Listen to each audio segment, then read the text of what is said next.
এই যে ধরো তোমার কাছে কোনো একটা নির্দিষ্ট সময় কেউ একজন এসে উপস্থিত হলো, তিনি কি পরিপ্রেক্ষিতে এসেছেন, সেই যে পার্টিকুলার সময়টা অনেকে প্রশ্নকুণ্ডলী তৈরি করে।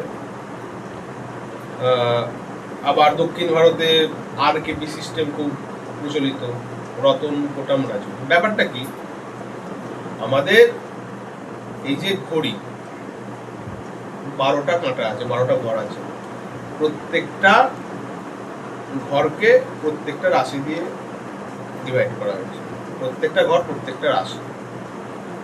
তো ব্যাপার হচ্ছে আমরা প্রথম ভাব কি আছে, মেষ, দ্বিতীয় হচ্ছে বৃষ, তৃতীয় হচ্ছে মিথুন, চতুর্থ কর্কট, পঞ্চম সিংহ, ষষ্ঠ কন্যা, সপ্তম তুলা, অষ্টম বৃশ্চিক, নবম হচ্ছে ধনুরাশি, দশম মকর, একাদশ কুম্ভ, দ্বাদশ ঘর হচ্ছে মীন রাশি।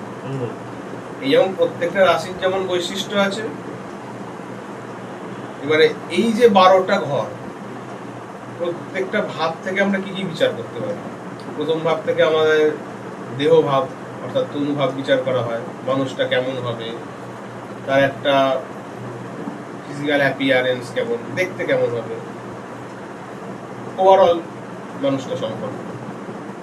আচ্ছা, দ্বিতীয় ভাব থেকে আমরা টাকা পয়সা বিচার করি, অর্থ, ইংরেজিতে 3টে এফ, ফুড, ফাইন্যান্স, ফ্যামিলি। আচ্ছা, থার্ড হাউস থেকে, তৃতীয় ভাব থেকে আমরা বিচার করছি আমরা কতটা জীবনে এফর্টস দিতে পারবো, পরাক্রম। তৃতীয় ঘর থেকে আমাদের ভাই বোনের বিচার করা হয়, প্রতিবেশী সার্কেল যিনি আছেন বিচার করা হয়, যোগাযোগ ব্যবস্থা বিচার করা হয়। আচ্ছা, চতুর্থ ভাব হচ্ছে আমাদের সুখভাব, আমরা কতটা কমফর্টেবলি লাইফ লিড করতে পারবো, আমার জীবনে কতটা সুখ হবে, সেটা ফোর্থ হাউস থেকে আমরা বিচার করতে পারি। একইভাবে মানে একই সাথে চতুর্থ ভাব থেকে আমরা মাকেও বিচার করি, চতুর্থ ভাব হচ্ছে মা, চতুর্থ ভাব বাস্তু, গাড়ি বাড়ি সবটাই। পঞ্চম ভাব সন্তান ভাব বলা হয়, ইন্টেলেকচুয়াল, আমাদের মন, পড়াশোনা। এইভাবে বিভিন্ন প্রত্যেকটা ভাবে বিভিন্ন।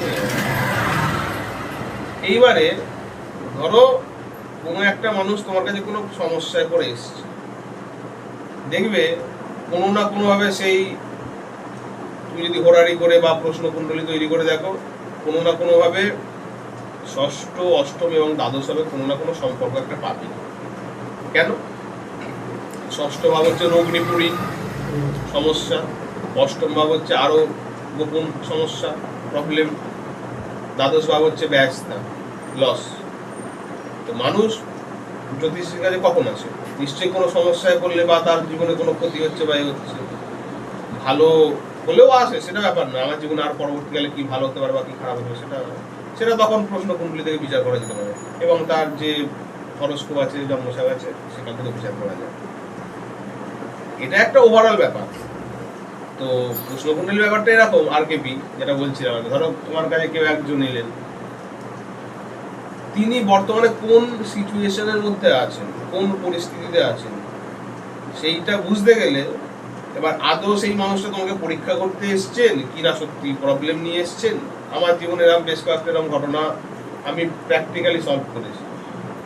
তারা যখনই ফোন করে বা যোগাযোগ করার চেষ্টা করে, তখনই কোনো না কোনোভাবে, অনেকে পরীক্ষাও করে, সেটা ব্যাপার না, অনেকে পরীক্ষাও করে, সেটা বুঝতে পারি। তো এইভাবে জ্যোতিষ এমন একটা ব্যাপার, তুমি যদি খুব গভীরভাবে সেটাকে অনুধাবন করতে চাও বা পর্যবেক্ষণ করতে চাও, জ্যোতিষের সাথে তোমাকে জুড়ে থাকতে